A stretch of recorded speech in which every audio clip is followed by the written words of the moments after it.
Olá pessoal, começa agora mais uma videoaula do nosso canal Aprenda a Língua Portuguesa. Mais uma vez nós começamos agradecendo a todos vocês que estão assistindo nossas videoaulas. E principalmente a todos vocês que estão compartilhando nossas videoaulas com outras pessoas. Muito obrigado, vocês estão ajudando o nosso canal a ser feito. Lembramos ainda que já temos uma fanpage funcionando no Facebook. Nessa aula vamos discutir algumas questões de concursos e vestibulares sobre língua portuguesa. A primeira questão que nós vamos comentar é da prova para assistente administrativo da Prefeitura de Várzea Paulista do ano de 2011, cuja banca foi a Fundação Carlos Chagas. Segue um quadro. Prefeitura de Várzea Paulista, São Paulo, 2011. Fundação Carlos Chagas.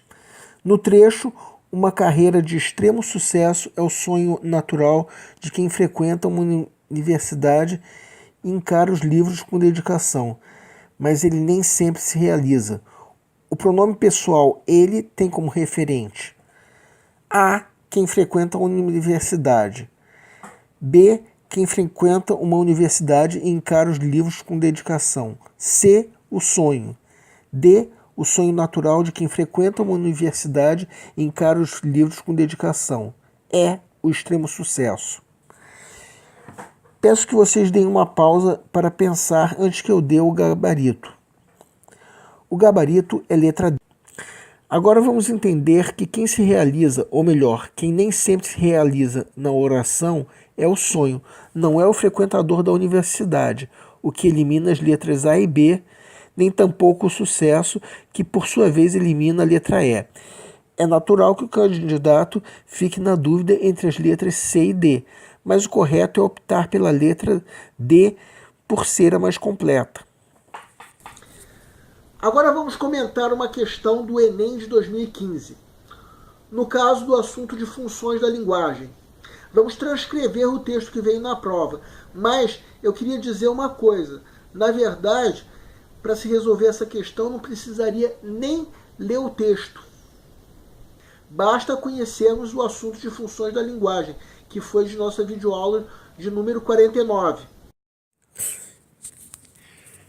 Enem 2015. 14 coisas que você não deve jogar na privada, nem no ralo. Elas poluem rios, lagos e mares, o que contamina o ambiente e os animais. Também deixa mais difícil obter a água que nós mesmos usaremos. Alguns produtos podem causar entupimentos. Medicamento e preservativo, óleo de cozinha, ponta de cigarro, poeira de varrição de casa, tinta que não seja à base de água, querosene, gasolina, solvente, thinner. Jogue esses produtos no lixo comum.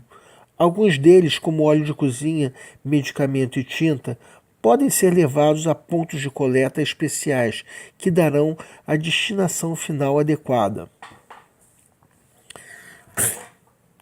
O texto tem objetivo educativo.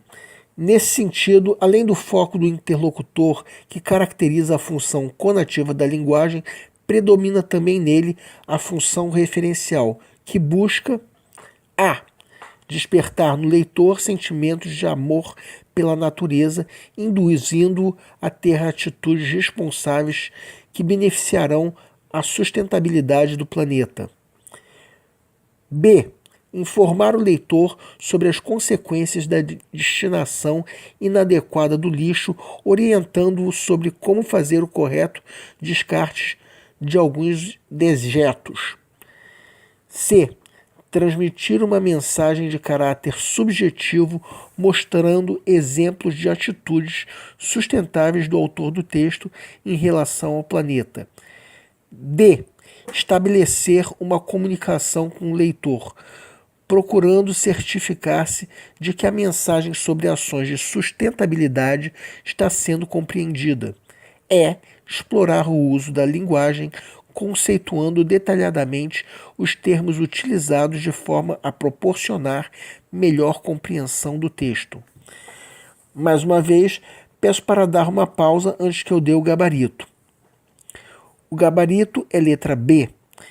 Agora vamos entender que o enunciado pede o que busca a função referencial, ou seja, a função da linguagem que dá ênfase ao contexto. Nesse caso, o que importa não é como o assunto é tratado, e sim o próprio assunto. Assim sendo, a letra B, gabarito da questão, é a única que fala corretamente sobre essa função. Examinando as outras, a letra A está incorreta, afinal de contas, despertar sentimentos é atributo da função emotiva. A letra C está incorreta, pois mensagem de caráter subjetivo é atributo da função poética. A letra D está incorreta, pois certificar-se de que a mensagem está compreendida é atributo da função fática. E a letra E está incorreta, afinal de contas, conceituar os termos utilizados é atributo da função metalinguística.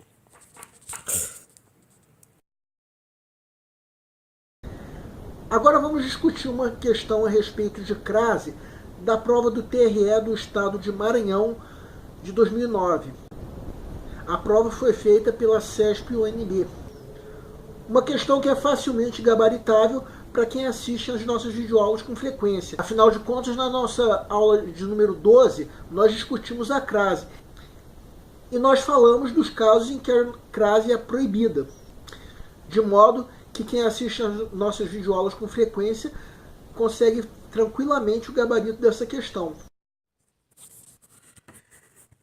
TRE Maranhão 2009, CESP-UNB. Julgue os itens a seguir quanto ao emprego do acento grave nas frases neles apresentadas. 1. Acostumado à vida parlamentar, o senador resistiu à reação desproporcional pretendida pela bancada oposicionista. 2. A rotina a qual o ator aderira em 2001 era igual à de sua parceira de novelas. 3. Inúmeros países, a partir daí, não criaram obstáculos à paz. 4. A globalização financeira, associada a melhores instituições e à estabilidade macroeconômica, contribuiu para elevar a taxa de investimentos do Brasil. Estão certos apenas os itens A, 1 e 2, B, 1 e 3, C, 1 e 4, D, 2 e 4, E, 3 e 4. Mais uma vez, peço para que vocês deem uma pausa antes de ser dado o gabarito. O gabarito é letra A. Quem assistiu à nossa videoaula sobre crase, que é de número 12, sabe que nos itens 3 e 4 usam-se dois casos de crase proibida. O item 3 coloca crase antes de verbo, ou seja, um a que é apenas preposição, não leva a crase. O item 4 coloca crase sobre um a no singular, enquanto o que vem depois está no plural. Eliminando os itens 3 e 4, a única opção que não se refere a nenhum desses itens como corretos é a letra A, gabarito da questão. Agora vamos discutir uma questão que caiu numa prova da Unirio. A questão era sobre termos de sintaxe. Segue um quadro. Unirio. Passando então nós dois, privilegiadas criaturas, a regalarmos com a mesa, a função sintática do termo sublinhado é A, sujeito, B, objeto direto, C, aposto, D, adjunto adverbial, E, vocativo. Mais uma vez, peço para que deem uma pausa antes do gabarito. O gabarito é letra C. Conforme já dissemos em aulas anteriores, no caso da nossa aula 11, o aposto é o termo que vem depois de um sintagma nominal, explicando, desenvolvendo ou resumindo esse termo. E é isso exatamente o que faz o termo sublinhado. privilegiadas criaturas, está explicando o termo nós dois, que é o sujeito da oração, ou seja, já eliminamos a letra A. A letra B também é incorreta. Como assim objeto direto? Onde está o verbo transitivo direto? Ok, o verbo regalar é transitivo direto, mas o objeto direto é o pronome nos, reflexivo. Não é o termo sublinhado. A letra D também está incorreta. Afinal de contas, um adjunto adverbial tem função adverbial, ou seja, refere-se a um verbo adjetivo ou a um advérbio, jamais a um termo nominal como nós dois. A letra E também está incorreta. Afinal de contas, o vocativo serve para invocar, chamar ou apelar para o interlocutor. Será que esse interlocutor é privilegiado às criaturas? Claro que não. Enfim, o gabarito só pode ser letra C, aposto, como já dissemos. Nessa aula nós selecionamos algumas questões de concursos vestibulares para discutir. E na próxima aula nós vamos dar importantes dicas para a prova de interpretação de textos nas provas de concurso. O Aprenda a Língua Portuguesa vai ajudar você a fazer a tua prova de vestibular e concurso. Lembramos ainda que qualquer dúvida que vocês tenham podem nos escrever. Obrigado e aguardem a próxima aula.